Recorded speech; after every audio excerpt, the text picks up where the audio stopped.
Hello friends. Today we are going to talk about Aristotle's conception of tragic catharsis. It has been noted that the term catharsis has three meanings: purgation, purification, or clarification. Let's talk about the place of pity and fear in catharsis. The terms pity and fear are closely connected in Aristotelian theory. There are different types of fear. Fear can be centered on an individual, in the form of some vague feeling of insecurity and anxiety. It could possibly derive from a feeling for others, even for society or the state.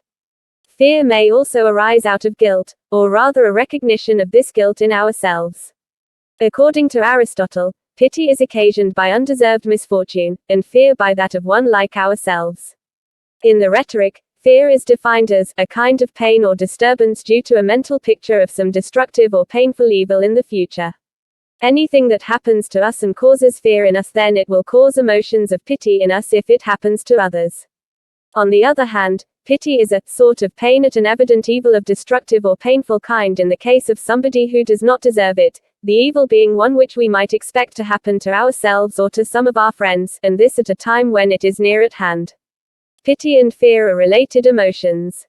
Pity turns to fear when the object is so nearly related to us that the suffering seems to be our own, and we pity others in circumstances in which we should fear for ourselves. Having dealt with the emotions of pity and fear, let us now go on the concept of the catharsis of such emotions. Various interpretations have been offered regarding the term. Now let's see catharsis taken as a medical term. Firstly, we are having purgation theory. The term catharsis has been interpreted in medical terms, meaning purgation. In medical terms, purgation meant the partial removal of excess humors. Catharsis in this sense denotes a pathological effect on the soul comparable to the effect of medicine on the body. Here we have 2 points. Number 1 is like curing the like. The emotions should not be repressed, they must be allowed an outlet, so that the mental equilibrium is maintained. In the Poetics, Aristotle refers to the curing of religious frenzy.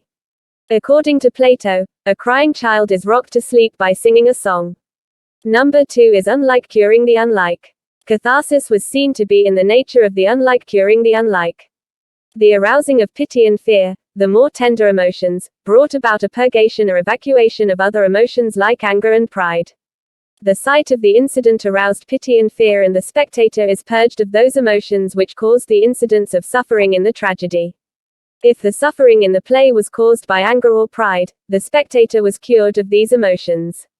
Stay tuned with us to see next part. Thank you and stay blessed.